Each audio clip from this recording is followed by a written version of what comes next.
Assalamualaikum warahmatullahi taala wabarakatuh. Waalaikumsalam warahmatullahi wabarakatuh. Alhamdulillahirabbil alamin wassalatu wassalamu ala asyrafil anbiya'i wal mursalin wa ala alihi wa sahbihi ajma'in. Alhamdulillah nahmaduhu wa nasta'inuhu wa nastaghfiruhu wa na'udzu billahi min shururi wa min sayyiati a'malina. Faman yahdihillahu fala mudilla lahu wa man yudlilhu fala hadiya lahu. Asyhadu an la ilaha illallah wahdahu la syarika lahu wa asyhadu anna Muhammadan 'abduhu wa rasuluhu. Amma ba'd.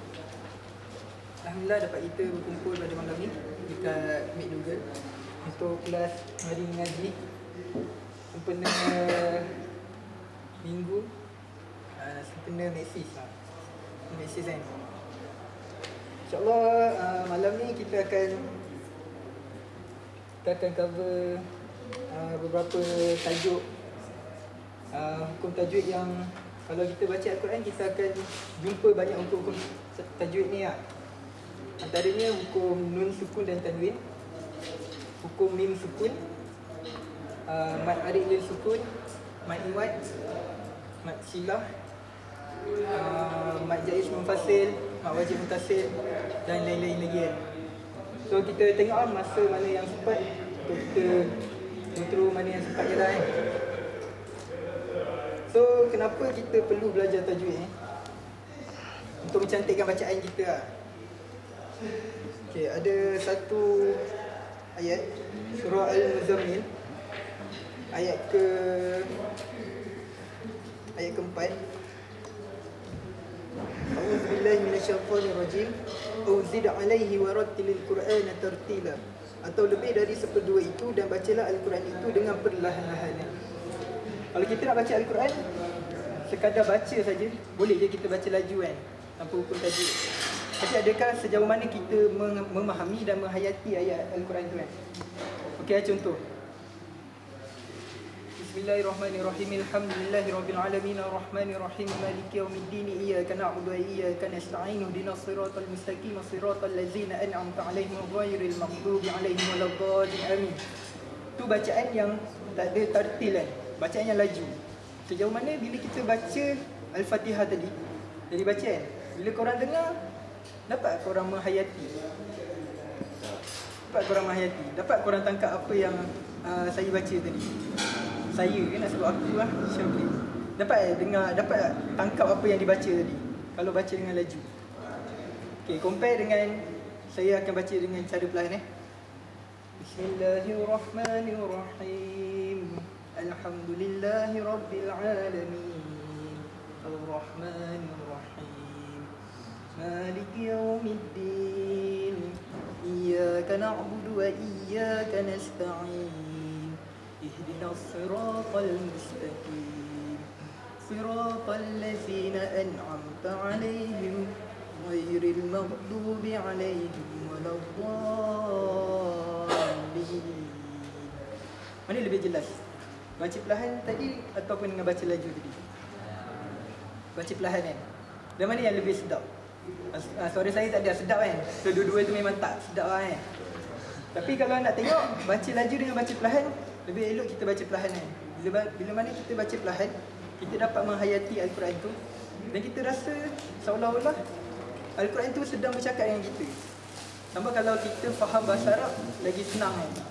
Sampai kalau kita baca laju tadi tak apa-apa kita baca kan? Okay, so pada malam ni insyaAllah kita akan belajar tajwid, bagaimana cara nak membaca dengan betul, berapa harakat bacaan tu, dan akan mencantikkan lagi bacaan kita lah. So dapat kita praktikan dalam bacaan seharian kita kan. So sebelum Maxis ni ada dilancarkan kempen kan, kempen membaca Al-Quran semuka sehari kan. So insyaAllah kita boleh praktikan apa yang kita akan belajar malam ni insyaAllah.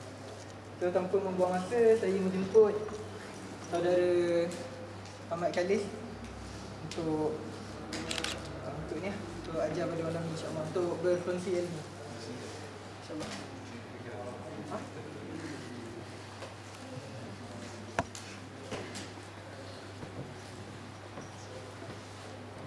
A'udzubillahi minasyaitonirrajim. Bismillahirrahmanirrahim. Alhamdulillah alamin wa bihi nasta'in wassalatu wassalamu ala Rasulillah wa ala alihi wa sahbihi ajma'in. Boleh dengar cik? Belakang boleh dengar? Cik Arifah boleh dengar belakang? Boleh. Azman boleh dengar? Saya diberitahu bahawa Maxis kali ini bertemakan Al-Quran.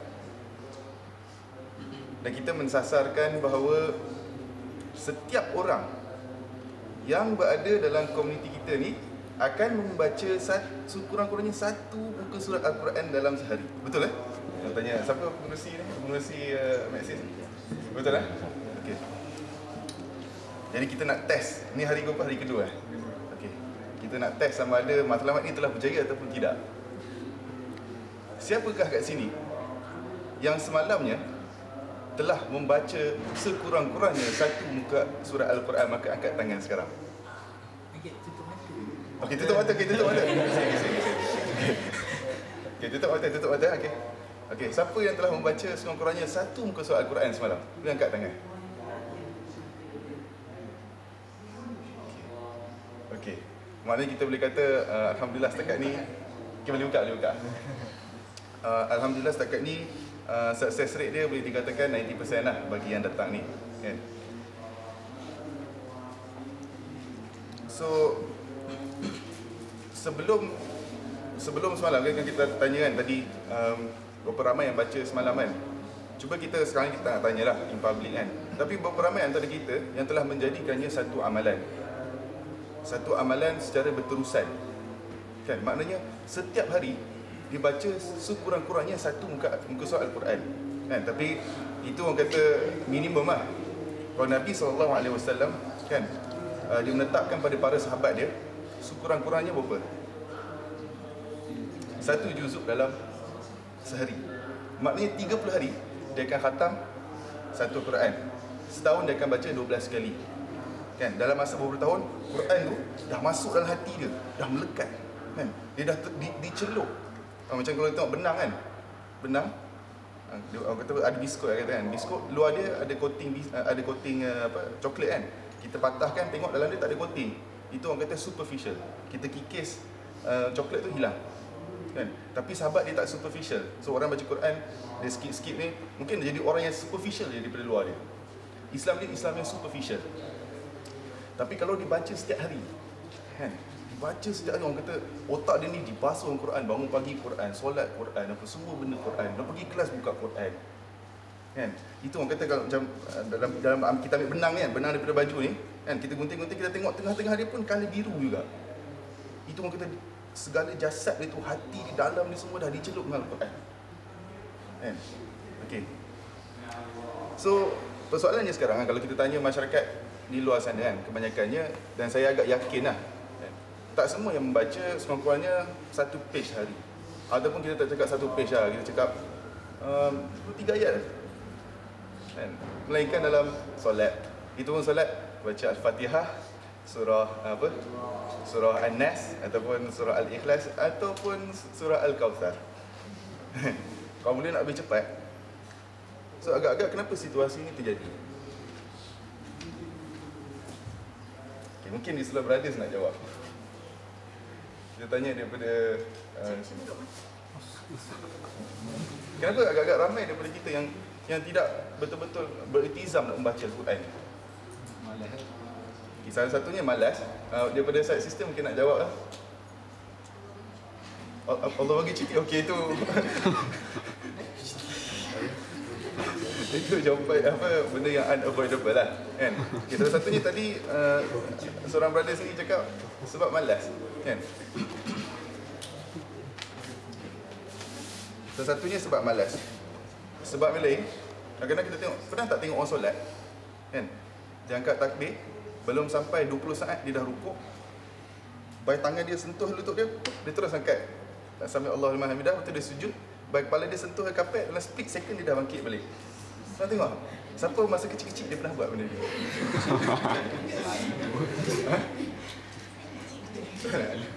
Kecil-kecil selalu buat Agak-agak kenapa kita buat benda tu? Macam mak kita kata, Anan, pergi semayang sekarang. Mungkin Hanan tak pernah buat kot, tanya orang lain lah. Abu pergi semayang sekarang? Ya. Kita pun masuk bilik kunci kan. Sebab kita tak nak menipu, walaupun kita kunci, kita macam Bismillahirrahmanirrahim. Itu dah habis. Itu Assalamualaikum. Itu lipat-lipat sejadah, cepat-cepat kita keluar balik. Dah semayang. Kejap lah. Betul saya dah semayang tadi. Kan? Kenapa kita buat macam tu? Sebab kita tak faham. Kan? Kita tak faham nilai solat tu. Sama dengan Al-Quran. Kan? Bila mana kita tak buat tu, bukan kerana kita membenci Al-Quran ataupun kerana betul lah kita rasa malas kan. Tapi sebab orang kata tu simptom dia kan. Kalau siapa belajar medik ni dia ada tanda-tanda, dia simptom dia. Kan? Tapi di sebalik simptom tu dia ada penyakit dia yang sebenarnya, iaitu dia tidak memahami kehebatan Al-Quran. Kan? Dan dah dia tak faham kehebatan Al-Quran, dia pula tak nak ambil masa mendalami kehebatan Al-Quran. Sebab itulah ramai manusia yang memisahkan diri dia dengan Al-Quran pada zaman sekarang. Kan?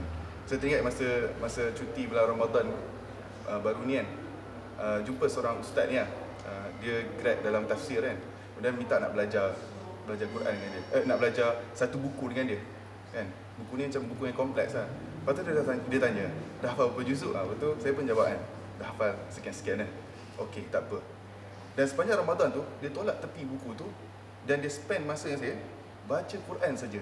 Pagi lepas subuh baca Quran, kemudian lepas zuhur baca Quran, kemudian sebelum pergi ke waktu maghrib baca Quran, kemudian time iktikaf baca Quran. Kan, mula tak nampak apalah ustaz ni benda basic kot. Kan? Tapi lama kelamaan, sebab bila kita dah biasa hidup Al-Quran ni, kita rasa seronok tau, rasa macam susah nak detach. Kan, ibarat kita telah kehilangan satu benda. Kan?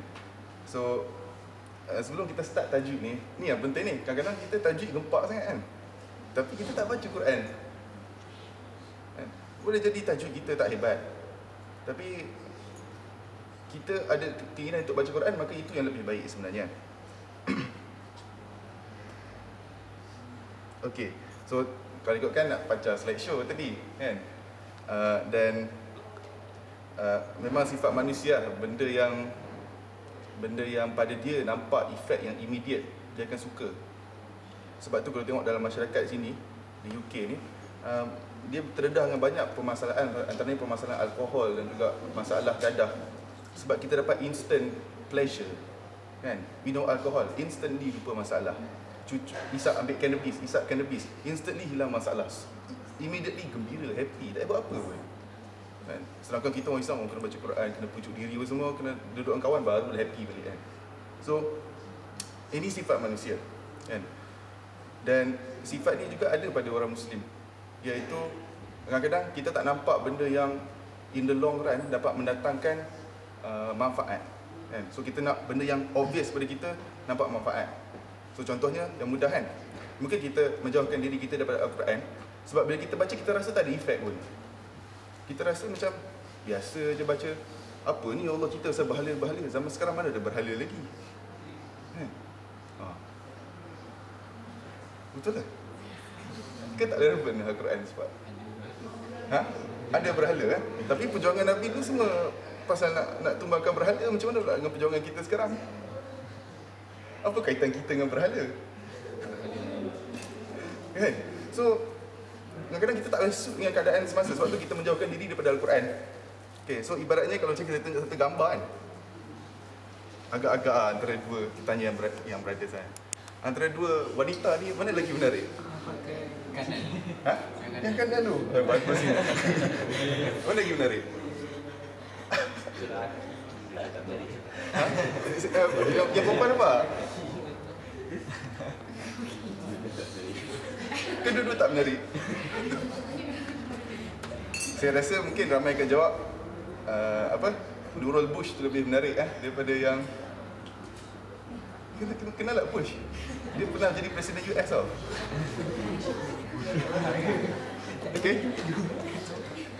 Okay, so yang tak tutup muka ni sebenarnya saya nak kata, saya tak nak huraikan di sudut fake apa sebab, tapi just nak mention di sini, kadang-kadang kita tengok yang belah kiri ni lebih menarik sebab dia lebih obvious pada kita kan. Yang belah kanan ni kita tak pandang pun, tak nampak apa benda sebenarnya di sebalik hitam tu kan. Entah hidung penyek ke, mata dia sepek ke, apa tak tahu. Tapi tengok Bush ni, kena dia lebat, hidung dia mancung, kulit dia putih kan. So nampak. So manusia kalau kita tanya mana-mana lelaki, yang Luqman ni tadi dia saja cakap yang belah kanan kan. Tapi sebenarnya kalau boleh dia nak cakap yang sebelah kiri ni. Kan? So menandakan macam ni, memang fitrah manusia tu dia suka pilih benda yang obvious pada dia, kebaikan tu. Tapi dengan Quran ni, kadang-kadang untuk jangka masa pendek dia tak nampak obvious. Okay. So sebelum kita masuk pada tajuk ni kan, saya nak sentuh beberapa benda macam mana ajaibnya Al-Quran ni kan. Cuba buka, semua buka Quran ni sini. Buka surah Al-Qasas, surah ke-28 ayat 21. Ini teknik dia kalau kita nak membaca Al-Quran, nak menjadikannya seronok kan. So Quran ni dia tak boleh kita baca kemudian kita tutup sadaqallahul azim dan kemudian habis. Quran ni sekurang-kurangnya kita kena spend masa sekurang-kurangnya 1 jam sehari untuk membaca. Bukan membaca lambat tak, untuk kita fikir apa semua. Okey, siapa sini selalu baca novel? Tak ada. Uish, orang ni masyarakat apa? Baca Facebook. Siapa sini setiap hari dia study? Setiap hari dia buka buku akademik dia. Tak ada juga, habis korang buat apa sangat? Baca Facebook, berita-berita di Facebook. Okey, berapa masa spend untuk Facebook sehari? Siapa yang spend, jujurlah, 1 jam sehari, sekurang-kurangnya untuk Facebook? Dia punya amal dia begitu istiqomah, setiap hari 1 jam mesti untuk Facebook. Okey, ada, saya tengok mungkin ada budak medik geleng kepala macam mustahil spend 1 jam untuk Facebook kan, tak sempat kan. Tapi saya yakin dan percaya ada setengahnya tu mungkin 2 jam ataupun 3 jam ataupun 4 jam di Facebook. Bukan je buat apa, menghadap Facebook, tengok stream, lepas tu stop page orang. Brother ni buat apa ni? Jadi komen kat page apa? Lepas tu klik kat page yang dia komen pula kan. Saya tengok dia orang balas-balas komen apa. Lepas tu nanti malam sikit dah waktu dinner buat cerita dengan housemate kan. Kau tahu tak tadi Mamat ni komen kat page Minah ni kan. Tahu tak? So kita boleh spend masa untuk Facebook 1 jam, 2 jam ataupun 3 jam sehari. Tapi macam mana dengan Al-Quran? Kan? Macam mana dengan kalamullah kan, yang Allah berikan kepada kita, yang mana Quran ni satu masa dulu berjaya mengubah satu masyarakat daripada satu keadaan yang buruk pada satu keadaan baik. Yang mana Quran ni dulu kan, sebelum turun ni orang Arab ni pergi bunuh anak perempuan macam selama dia je. Tapi sampai satu masa sembelih ayam dengan cara kasar, dengan pisau tumpul pun dia boleh marah, kata ini salah. Itu Quran, dia mengubah manusia kan. So kita nak mendapat manfaat paling banyak pada Quran, pertama sekali kita kena baca, yang kedua kita kena merenungi maksud dia, mentadaburi maksud dia. Okey, dalam surah Al-Qasas ayat 21 kan, ini kisah Nabi Musa. So Allah SWT menceritakan, saya just baca dia punya terjemahan terus maka keluarlah dia, iaitu Musa, dari kota itu dengan perasaan takut sambil menunggu-nunggu. Dia berdoa, wahai Tuhanku, selamatkanlah aku daripada kaum yang zalim itu. Ini Nabi Musa lepas dia pergi belasah orang Yahudi seorang kan, dia pergi belasah orang Mesir seorang. So lepas dia belasah, Nabi Musa ni dia kuat kan, dia pergi tinju, orang tu mati. Dia takut Fir'aun cari dia sebab dia dah buat salah masa tu, dia dah bunuh orang. Dia ni orang kata asylum seeker lah zaman sekarang. Dia lari keluar daripada negeri Mesir kan. Dan tak kala dia menghala ke jurusan Madian, dia berdoa, mudah-mudahan Tuhanku memimpinku ke jalan yang benar. So dia menghala ke Madian. So kalau Mesir tu dia menghala ke arah east, ke arah Madian, area-area dekat Palestin kan. Dan tak kala dia sampai ke sumber air di Madian, dia berjumpai di sana sekumpulan orang yang sedang memberi minum. Dan dia mendapati di belakang orang ramai itu 2 orang wanita yang sedang menghambat tenaga mereka. Musa berkata, apakah maksud kamu dengan berbuat begitu? Kedua wanita itu menjawab, kami tidak dapat memberi minum tenakan sebelum pengembala itu menghalaukan tenaga mereka. Sedang bapa kami seorang tua yang telah lanjut usianya. Maka dia Musa memberi minuman untuk tenakan itu untuk mereka berdua. Kemudian dia kembali ke tempat yang teduh lalu berdoa, wahai Tuhanku, sungguhnya aku sangat memerlukan sesuatu kebaikan yang engkau turunkan kepadaku. So ini kisah asylum seeker. Kalau kita fikir asylum seeker ni kan, orang-orang macam Nabi Musa ni, dia lari keluar daripada negeri Mesir kan. Agak-agak dia lari, dia bawa semua pakaian dia ke, dia bawa duit dia ke apa, lepas dia belasah orang Most people lepas dia buat crime, dia menggelabah. Apa dia buat lepas tu? Dia melarikan diri dengan meninggalkan semua harta benda dia. Duit dia, pakaian dia, rumah tangga dia, apa benda yang dia ada. Dan Nabi Musa dia pergi dalam keadaan macam tu. Dia pergi dihalau dalam keadaan selai sepinggang. Dan masa tu bayangkan dia dah travel berhari-hari. Ini kita bukan cerita zaman kita ada aeroplane ke, ada kuda ke, ada ni tak ada. Nabi Musa tak ada. Dia travel across padang pasir, across Sinai. Sinai tu kan padang pasir. So imagine pada tahap dia sampai ke Madian ni, dia dah pun merasai kepenatan. Dia dah rasa dahaga. Dia dah rasa lapar. Tak ada apa-apa. Kan? Tapi tengok macam mana mentaliti Nabi Musa ni. Dia lapar tapi dia tak selfish. Dia badan besar, dia kuat. Dia tak pergi tolak orang lain, pergi cedok air tu dia minum seorang. Tapi dia tengok siapa yang lebih memerlukan bantuan dia. Nampak tak? Ini Allah ajar kita bagaimana kita perlu bertindak ketika mana kita susah. Bila kita susah bukannya kita menjadi selfish, tapi kita mesti membantu orang lain. Kita tengok akibat dia apa. Kemudian datanglah kepadanya Musa, salah seorang daripada kedua wanita itu, berjalan dengan malu-malu. Ni Allah menghuraikan lagi tentang akhlak. Dia berkata, sesungguhnya bapaku menjemput engkau supaya dia memberikan engkau upah pada jasa engkau memberi minum tenakan kami. Maka tak kala dia Musa datang kepada orang tua bapa itu, wanita itu, dan menceritakan kepadanya kisah mengenai dirinya, maka orang tua itu berkata, janganlah engkau takut, engkau telah selamat daripada orang yang zalim itu. Lalu salah seorang daripada kedua wanita itu berkata, wahai bapaku, ambillah dia sebagai pekerja. Sesungguhnya lebih baik jika yang diambil bekerja itu seorang yang kuat lagi dipercayai. Kan? Dan pada akhirannya berkatalah dia, orang tua itu, semuanya aku bermaksud mengahwinkan engkau dengan salah seorang daripada anak-anak perempuanku ini atas perjanjian bahawa engkau bekerja denganku 8 tahun. Dan jika engkau cukupkan 10 tahun, maka itu adalah dengan keredaan engkau sendiri. Dan aku tidak akan memberati engkau. Dan engkau insya-Allah akan mendapati aku termasuk orang yang baik. Tengok macam mana Nabi Musa di keluar negeri itu tak ada apa-apa, kosong. Rezeki dia betul-betul berada di tangan Allah Subhanahu Wa Taala. Tapi tengok macam mana, walaupun dia susah, dia tak pernah fikir pasal diri dia. Dia tak mementingkan diri dia. Dia tak menganiaya orang lain. Ini maksudnya kita mentadaburi, kita memikirkan apa sebenarnya Allah nak cerita kat sini. Kalau kita baca sepintas lalu memang tak ada apa-apa. Sebab tu kita tak nak relate. Sama ada orang pergi ambil tenakan kat telaga, pergi bagi minum tenakan kat telaga ke apa, sekarang semua pakai saliran je. Kan? Tapi kita nak tengok value di sebalik benda tu. So Allah SWT nak bagi tahu kita di sini, dia kata walaupun kita susah, bantu orang. Maka lepas kita bantu orang, tengok Allah bukan setakat bagi dia one course of meal ataupun 2 kali makan. Tak, tapi Allah bagi dia makan selama 10 tahun. Pendapatan, dia dapat kerja, dan atas kerja tu dia dapat pasangan. Kan? Apakah yang lebih baik? Ni Allah nak bagi tahu di sini. Benda-benda yang kita kena buat. Kan? Sebab tu bila kita baca Quran, jangan kita gopoh gapah baca. Baca nak habis cepat. Berhenti sekejap. Tengok maksud dia.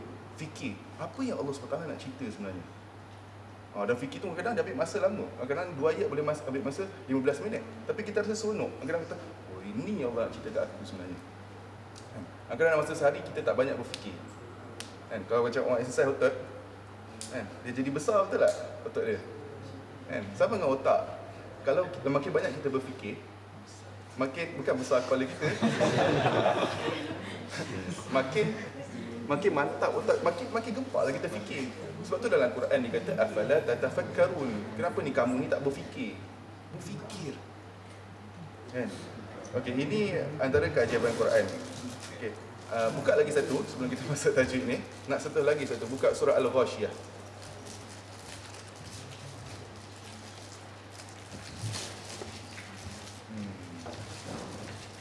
Ada backward tu. Ada backward.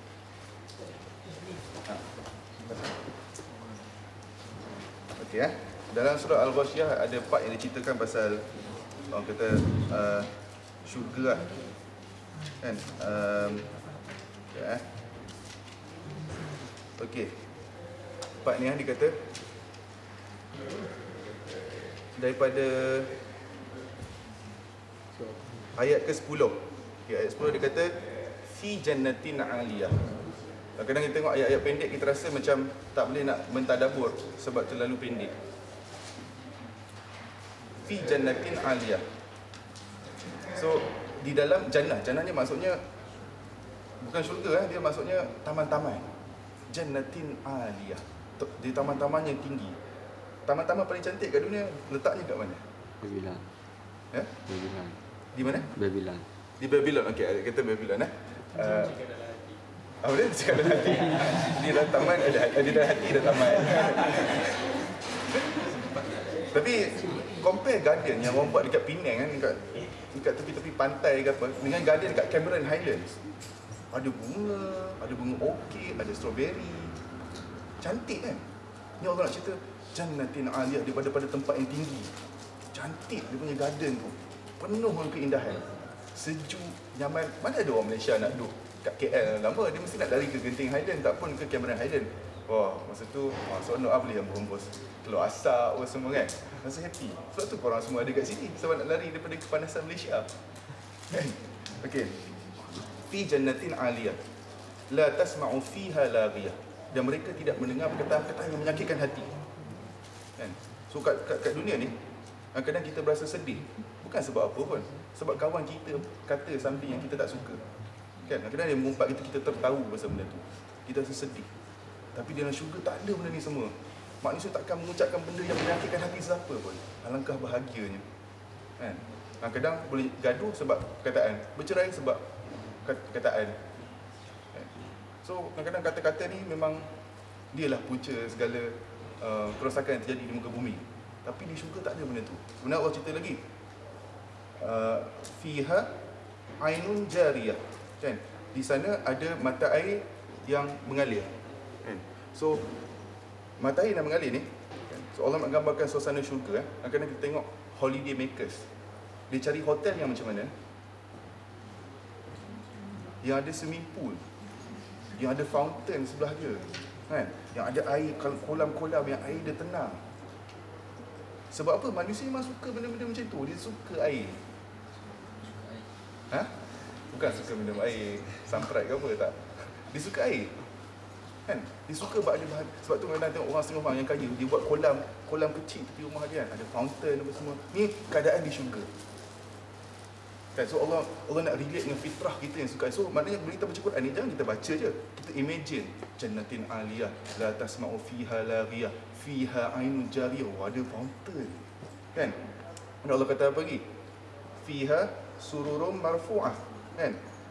Dekat situ ada dipan-dipan yang ditinggikan, cushion yang tinggi. Kenapa? Sebab di syurga nanti kita akan dapat satu empire yang sangat besar. Setiap orang, syurga paling bawah 2000 tahun perjalanan dia sampai ke hujung. So Allah bagi kita tempat tinggi so that kita dapat pandang semua benda yang Allah bagi kita. Kan? Ada air yang best, lepas tu ada pokok-pokok, bunga-bunga, ada buah-buah tepi kita semua. Lepas tu kita tengok benda, oh inilah empire aku. Kan? Kita seronok atas amal-amal yang kita buat di dunia dulu. Kan? Kemudian Allah kata lagi, fiha ainun jariyah fiha sururun marfu'ah wa akwabun mawdu'ah. Akwab ni merujuk pada cawan-cawan. Dia cawan dia bentuk dia special. Korang tahu tak cawan yang guna untuk minum wine tu? Kan yang bentuk dia macam itu kan? Itu akwab. Allah nak menunjukkan di sini betapa eksklusifnya minuman tu yang ada. Kan? Dan cara Allah buat ayat ni, dia seolah menggambarkan bahawa terus menerus di dalam cawan tu akan ada air. Ibaratnya kita berada di satu restoran, kan? Kita tengah lepak member kita, and then datang waiter tuang air. Kita minum sampai habis tu, tuang lagi. Cumanya kalau kita duduk pergi restoran tu, obviously kita kena bayar harga yang sangat mahal. Kan? Tapi di syurga nanti Allah akan memberikannya dengan harga yang percuma. Kan? Okey. Tengok ayat seterusnya. Fiha ainun wa akwabun mawdu'ah wa namariqu masfufah.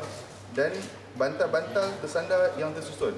Namariq ni merujuk pada bantal-bantal, tapi bukan bantal-bantal besar, dia bantal-bantal cushion-cushion yang kecil tu yang orang guna untuk sandar. So cushion-cushion ni dulu banyak. Kita pun suka kalau kita dapat katil yang besar. Compact tu katil yang kecil. Kadang-kadang kita balik rumah kan, kau boleh nak katil tu sebesar McDougal ke apa kan. So balik tengok lapang, cadar, bantal banyak. Oh bestnya, boleh lompat terus. Rest atas katil. Berehatlah. Berehatlah kamu kerana dulu di dunia kamu telah berpenat-penatan. Kan? Kemudian Allah kata lagi wazarabi yumabsusah, kan? Dan pemaidani yang terhampar. So pemaidani ini memang orang kata zaman mungkin kita ni sekarang muda-muda kita tak berapa value sangat pemaidani, tapi tanya mak kita betapa bernilainya kapet itu. Kalau tumpah air sikit janganlah. Silap besar. Kan? So pemaidani ni benda-benda mewah. So Allah bagi kita segala macam kemewahan. Tapi kita takkan dapat menghayati surah ni sekiranya kita tak berhenti sejenak membayangkan suasana di syurga. Inilah yang sahabat rasakan. Bila seolah dia nampak syurga tu, sebab tu dia rasa semangat nak beramal. Dan inilah pentingnya kita sentiasa mendekatkan diri dengan Al-Quran. Baca sekurang-kurangnya pada masa ni 1 page sehari. So lepas ni boleh kita masuk ajar tajwid sikit, sebab harapnya semua dah nak semangat nak membaca 1 page sehari kan. Okey. Dalam satu hadis Nabi SAW menyebutkan ada 2 jenis lelaki yang kita patut cemburui. Yang pertama, yang pandai membaca Quran dan mengajarkannya kepada orang, dan beramal dengannya. Dan yang kedua, orang yang diberikan banyak duit lalu dia menafkahkannya di jalan Allah SWT. Kadang-kadang manusia dia jealous benda tak patut juga. Kan? Contohnya dia jealous Mamat ni lagi handsome pada dia. Mamat ni ada girlfriend, dia handsome, dia jealous dengan Mamat ni. Kan? Yang perempuan pula jealous. Aku rasa aku lagi cantik daripada dia, kenapa husband aku tak se-handsome husband dia? Habis macam tu. Contohnya. Ataupun kita tengok orang kaya kan, macam jealous ni tengok dia boleh-boleh. Tengok sekolah Saint Darby kan, dia macam-macam kan. Kita boleh beli 6 bus pass setahun, dia boleh beli 10 bus pass setahun. Kan? So kita mula ada rasa cemburu. Tapi Allah kata benda tu tak perlu cemburu. Kita hanya cemburu pada 2 benda. Kan? Nak kaya kadang itu something yang terlalu jauh untuk kita kan. Tapi nak mudah kita pandai baca Quran je. Kan? So orang ni layak dicemburui. So lepas ni siapa yang rasa bacaan dia tak lancar, cari orang yang lancar bacaannya, pergi berlatih dengan dia. Berlatih sampai lancar. Kemudian kita layak dicemburui. Kan? Okey. So, part yang hari ni saya akan mengajar field ini. Ingat nak ajar sebutan huruf. Tapi sebabkan kita keseluruhan masa kan, so saya akan ajar 2 benda dulu, kemudian akan disambung oleh orang lain pula kan. Yang pertama sekali, dah confuse lah tengok ni. Hukum nun sakin. Kan? Nun sakin ataupun nun tanwin bertemu dengan beberapa jenis huruf lah. So, semua ada Quran.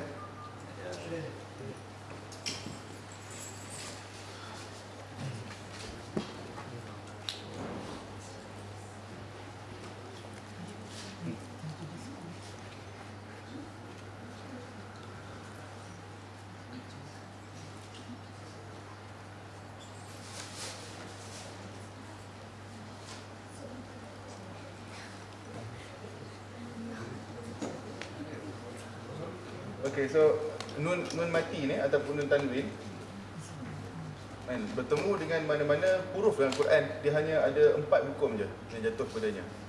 So ni bahasa Arab dia kan, so jangan terpedaya dengan bahasa Arab yang kompleks ni. Saya akan insyaAllah cuba meringkaskannya. Yang pertama sekali hukum dia izhar kan, ada so, contohnya nun bertemu dengan serta-serta huruf, dia akan jadi izhar. Izhar ni maksudnya tak ada dengung langsung kan. So tak ada dengung kan. Hukum yang kedua ialah ikhfa. So nun bertemu dengan beberapa jenis huruf, dia akan jadi ikhfa. Ikhfa ni apa dia punya ni hukum dia? Wajib dengung. Dia separuh dengung. Separuh dengung. So kalau contohnya kan, nun mati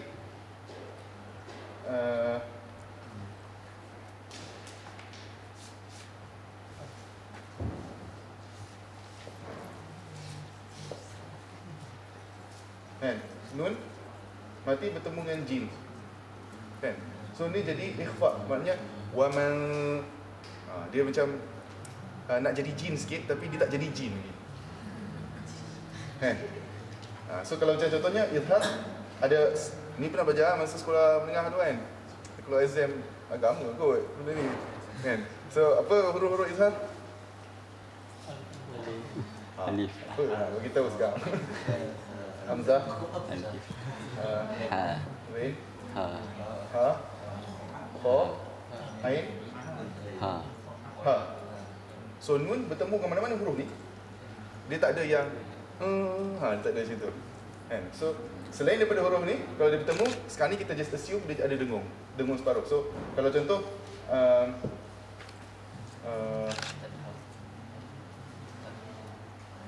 wa min ayatihi kan.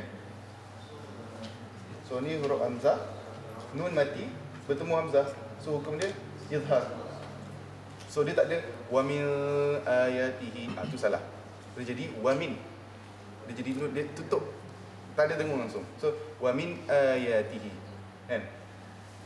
So, huruf ifa ada berpuluh-puluh. Ha? 15 eh? Okey, 15 lah. Ada 15. Asal satunya kita nak tunjuk jin je lah kan. So wa man ja'aka yas'a kan. So dia dengung kat situ. Apa lagi? Siapa boleh bagi contoh? Inna anzalna. So inna nun zal kan. Anzalna, nun mati bertemu dengan huruf zai. So hukum dia ikhfa, dia separuh je dengung kan. Inna anzalna, dia nak masuk zai dah tapi tak jadi lagi kan. So tu ikhfa, ada 15 huruf. So nanti korang tahu kan huruf tu, nak kena bagi tahu tak huruf-huruf. Buat ada dah. Okey. Yang seterusnya dia ada idgham. Idgham ni orang kata dia kita dengung sepenuhnya lah. So idgham dia ada a few huruf. Kita start dengan idgham ma'agunah dulu kan. Gunah ni maksudnya dengung lah. So idgham ma'agunah ada idgham yang perlu didengungkan, dan dengung tadi dengung yang complete dengung kan. So contohnya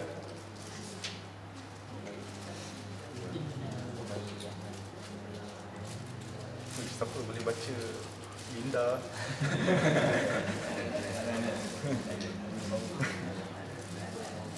Okey. So huruf ma'al gundah ni ada apa? Huruf ya, waw, mim, nun kan? Ya, waw, mim, nun. So macam mana bunyi dia? Rasanya semua tahu kot benda ni kan. Jadi apa? Wa man ya'mal. Wa man ya'mal kan. So sama, kalau bertemu dengan apa-apa dia jadi benda yang sama. Dan satu lagi dia ada bila gunah. Benda-benda maknanya tak ada dengung langsung. So ingat wa man ya'mal ni nun bertemu yang pastikan dia dua harakat. Jangan jadi wa man, mentang-mentang seronok kan, macam dengung kan. Wa man bagi 5, 6 harakat, 7 boleh bagi 10. Itu salah. Dia kena dua je. So wa may ya'mal mithqal, kadang-kadang setengah orang tu dia baca terlebih sedap, dia jadi wa may ya'mal, dia tarik panjang sikit. Tengah tarik tu dia boleh buat lagu lagi kan. So kena be careful. Bila gunnah tanpa dengung, apa tadi? Satu contoh.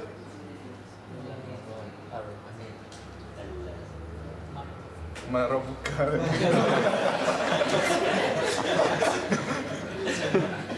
Okey, contohnya wa mir rahmatihi kan. Yang ni tak ada dengung langsung. Jangan pergi wa mir rahmatihi. Jangan buat macam tu. Dia tak ada. So dia terus wa mir rahmatihi kan.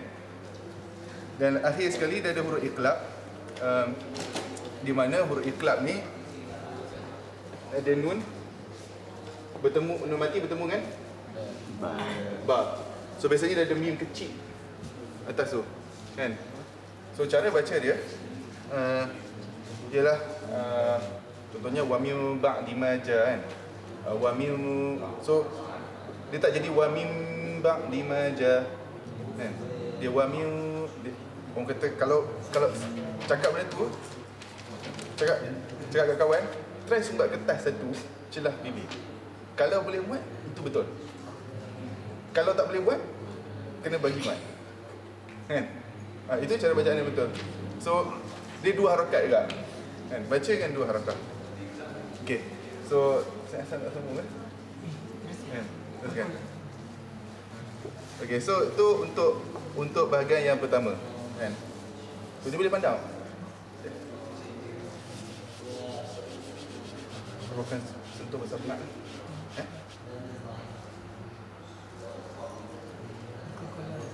Qalqalah dulu. Ini akan sentuh sangat-sangat asas lah.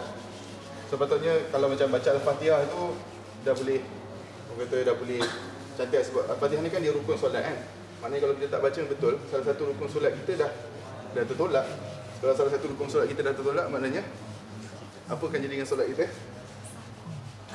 Kan? So maknanya ada kewajipan di sini untuk membetulkan bacaan. Qalqalah. So qalqalah ni kalau dalam bahasa Inggerisnya bermaksud echo ataupun bounce. Pernah dengar music genre bounce tak? Yang duk duk duk itu kan? Pernah dengar? Okay, so qalqalah bunyi dia macam tu juga. So dia ada a few huruf dia ada 5. Dia ada huruf ta, ba, jim, dal. Kan? Dan pentingnya semasa membaca qalqalah ni, sorry saya tak pernah belajar in terms of qalqalah kubra ke sughra ke apa. So dulu pernah belajar dekat Old Trafford ni pasal benda ni. And then basically dia just kategorikan as sama je semuanya kan. So cara baca qalqalah ni ialah kita ambil lajak sikit. Kan? Contoh ayat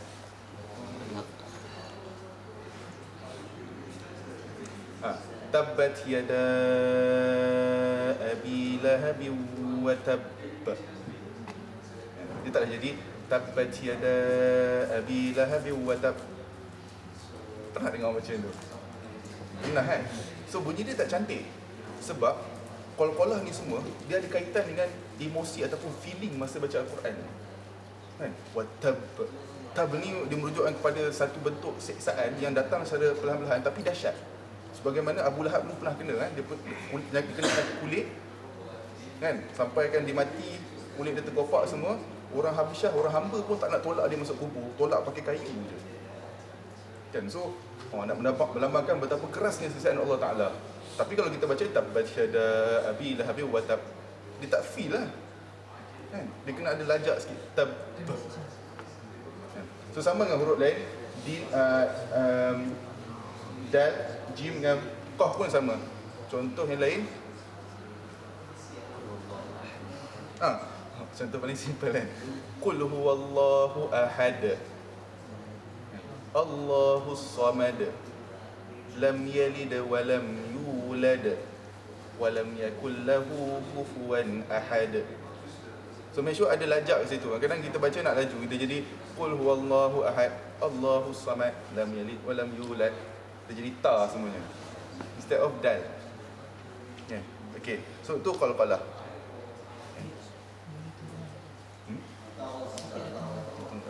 Dan nak terus ma'arif. Dah nak satu ma'arif. Okay. Okay. So InsyaAllah setakat tu je. Tadi asalnya nak sentuh makhraj sikit sebab biasa kalau kita Malaysia dan especially makhraj banyak yang tak betul sangat kan. Contohnya bacaan alif ba ta sa kan. Jadi sa, dia bukan sa, dia jadi sa. Sa kan, jim ha ha kha dal zal zal ra zain sin shin sad. Dot, patutnya lidah disengit ke sebelah. Di cover seluruh geraham ni kan. Dot o dha, bukan zo dha kan. Contohnya usalli fardhu dhuhr, bukan jadi usalli fardhu zuhri, itu zain. Dia jadi usalli fardhu dhuhr kan. Wallahu la yuhibbul qaumadh zalimin. Dha dia macam zal tapi dia beratkan lagi dha kan. So mungkin nanti satu hari nanti Asram boleh sentuh dengan apa? Jazakallah khairan katsira. Dah terpaksa menganjak sekarang. Assalamualaikum warahmatullahi wabarakatuh.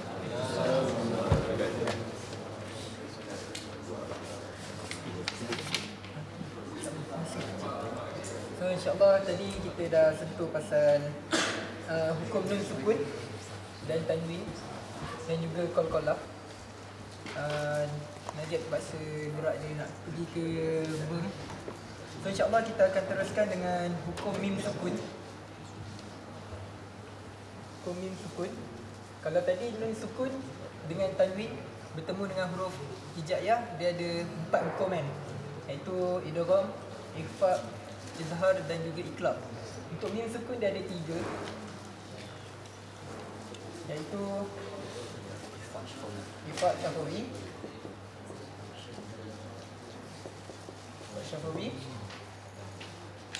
izhar syafawi,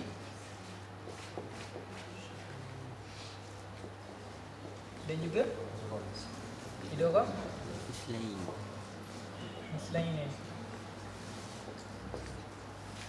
Siapa tahu huruf ikhfa syafawi?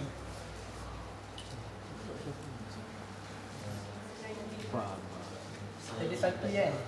Itu mim mati bertemu dengan huruf ba. Nanti bertemu huruf ba. Kalau idgham mislain mim.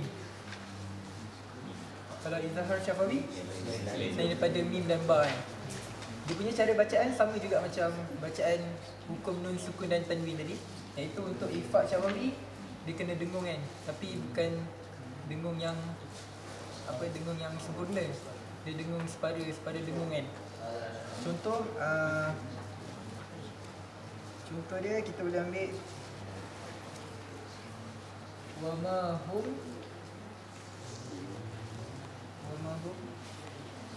bimu'minin.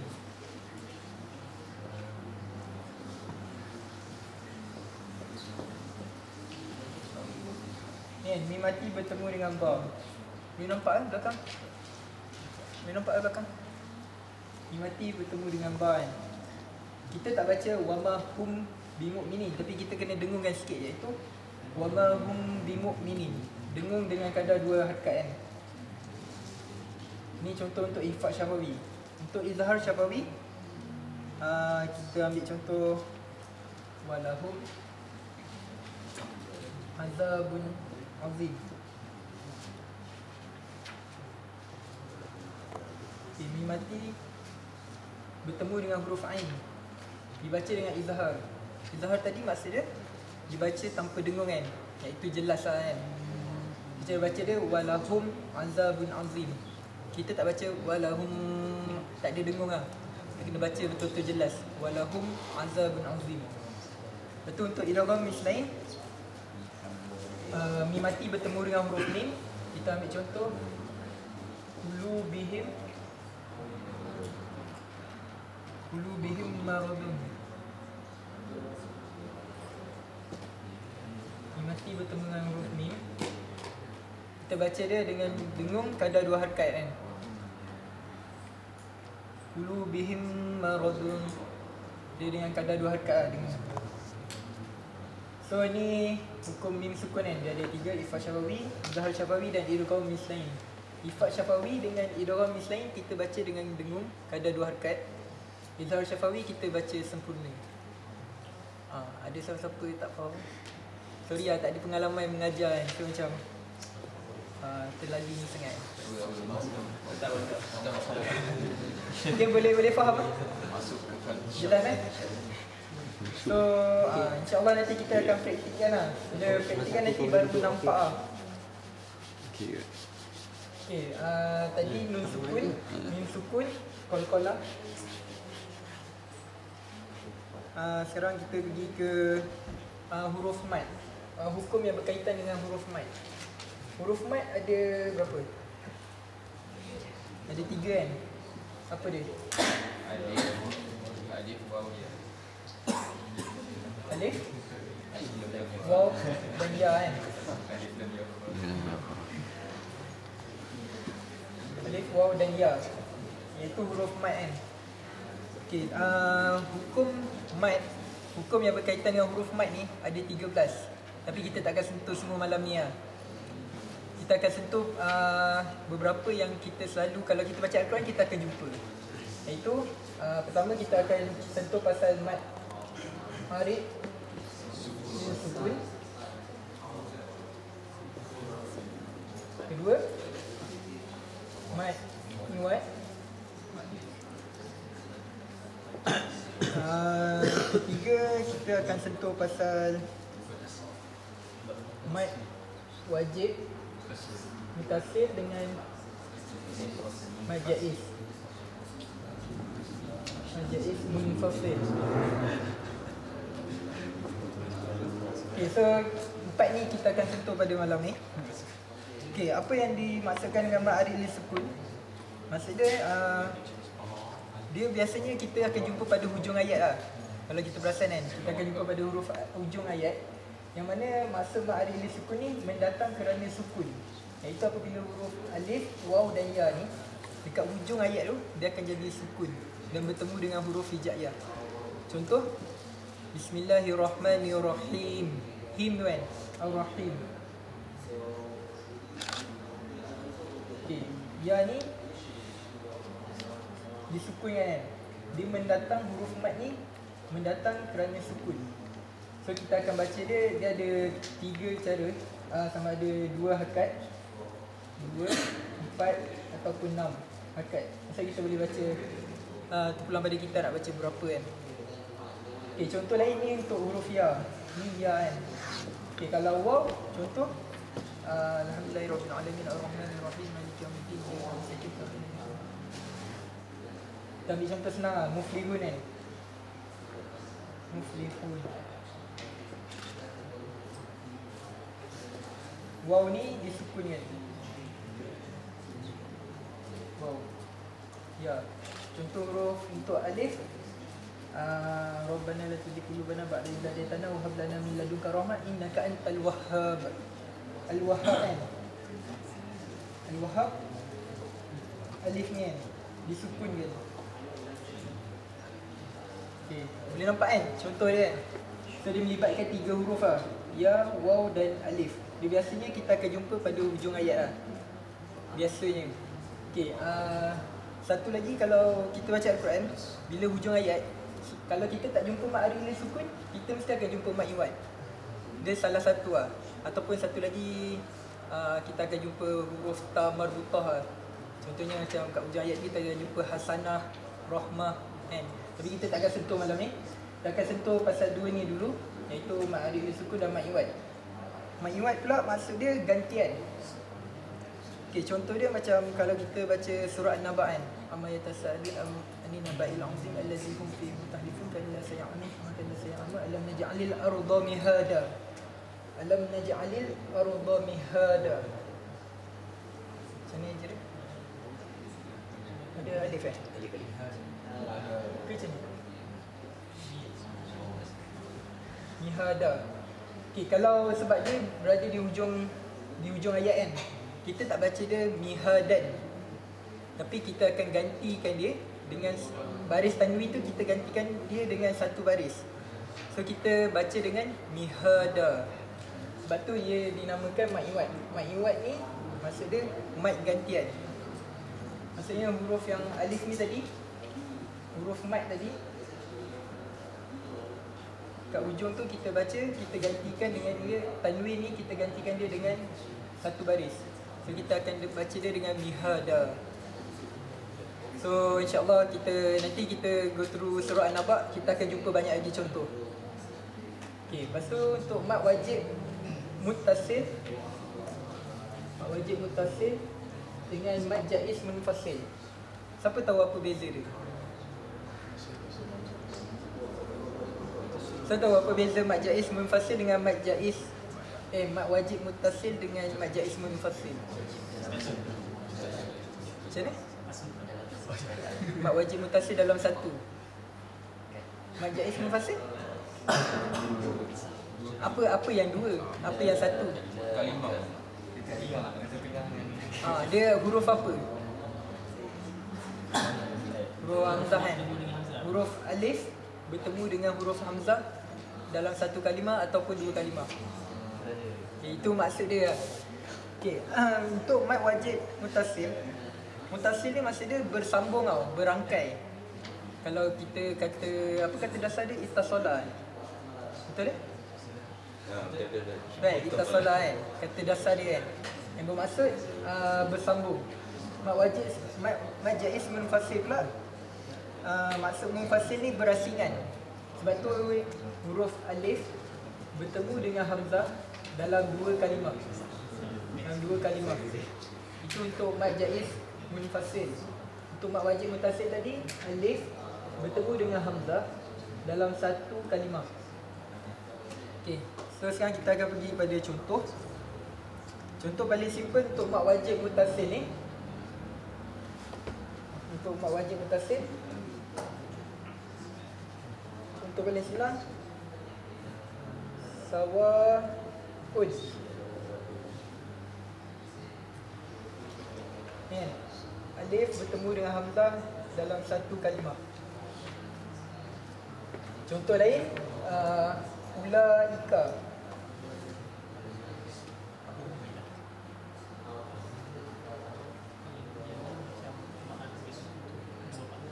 Ulaika.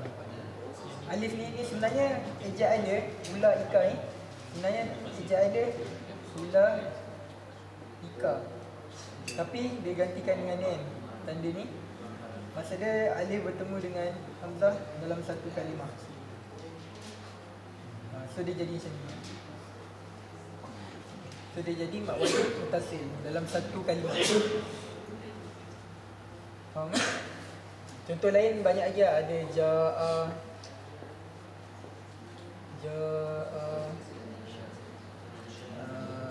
dan macam-macam lagi lah. Tapi dia bertemu dalam satu kalimah. Huruf alif bertemu hamzah dalam satu kalimah. Okay, mad jaiz munfasil pula, iaitu huruf alif bertemu dengan hamzah dalam dua kalimah. Contoh dia kita ambil falamma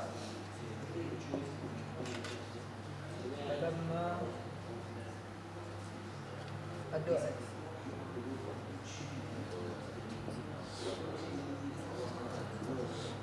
Nampak? Dia dalam dua kalimah kan. Falamma ni kalimah pertama, adoat ni kalimah kedua.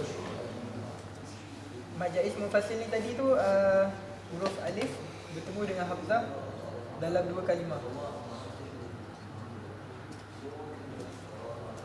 Faham kan? So dia jadi mad jaiz munfasil.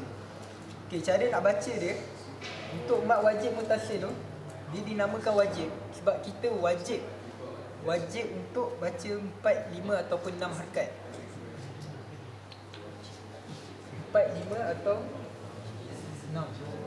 Tapi untuk mad jaiz ni maksud dia harus. Dia tak wajib untuk kita baca ikut harakat dia. Tapi kita harus untuk baca 2,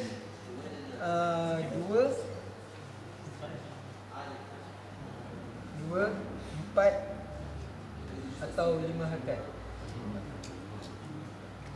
Faham tak? Okay, itulah beza. So kita dah sentuh 4 untuk hukum mad, iaitu mad alif sukun dibaca 2, 4 atau 6 harakat.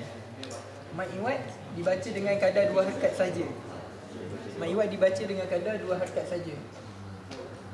Dan mad wajib mutasil 4, 5 atau 6. Mad jaiz munfasil 2, 4 atau 5. Kalau kita tengok ni macam susah kita nak faham kan. So bila kita praktikkan, kita baca nanti, InsyaAllah kita akan nampak apa yang kita belajar. Okay, InsyaAllah setakat tu dulu untuk malam ni. Menangkan pukul 8 nanti ada jemaah kan, jemaah Isyak. So kita akan teruskan kepada praktik lah. Kita akan pecahkan kepada beberapa grup dan kita akan praktikkan dalam grup apa yang kita belajar tadi. InsyaAllah setiap grup akan ada grup leader. Grup leader tu dia akan semak bacaan dan dia akan betulkan apa-apa yang kurang tepat, yang kurang tepat ke, ataupun ada yang terlupa kan. InsyaAllah surah yang dipilih untuk kita praktikkan, kalau boleh semua grup baca surah yang sama. So nanti senang iaitu surah An-Naba. Dalam surah An-Naba ni banyak hukum-hukum tajwid yang kita dah cover tadi. InsyaAllah group leader boleh mainkan peranan untuk tekankan hukum-hukum tajwid yang kita dah cover malam ni. Boleh? Belah Bismillah, okey. Korang pecah kepada berapa grup? Pada boleh ikut Sarah kot, akan pecah pada 3 grup. So lelaki macam ramai pula kan. Lelaki pecah dua grup lah kot. Okey tak? Pecah 2 grup. Satu grup dengan saya, satu grup lagi dengan Syahid. Boleh? Boleh? So untuk memudahkan kita baca surah An-Naba ada 40 ayat. Setiap seorang baca 20 ayat. 20 ayat kita praktikkan apa yang kita dah belajar ni. So nanti group leader boleh mainkan peranan untuk tegur mana-mana yang kurang tepat ataupun salah Kalau boleh nak semua baca lah. Sebab tu kita buat seorang baca 20 ayat. So ulang-ulang surah An-Naba tu je. Bagi betul-betul mahir apa yang kita belajar malam ni, insya-Allah. So boleh pecahkan. Ada apa yang tak tanya?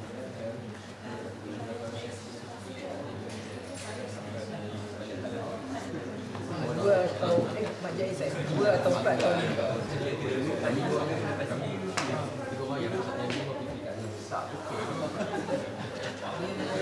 Dia kena harakat kan, tapi dia macam mana kata?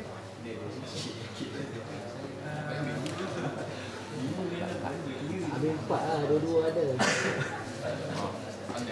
Kurang pasti lah, tapi kena panjangkan lah 2, 4. Nanti aku check balik. Sorry. So boleh aku kita masuk dalam bulan. Dia pecah dua. Saya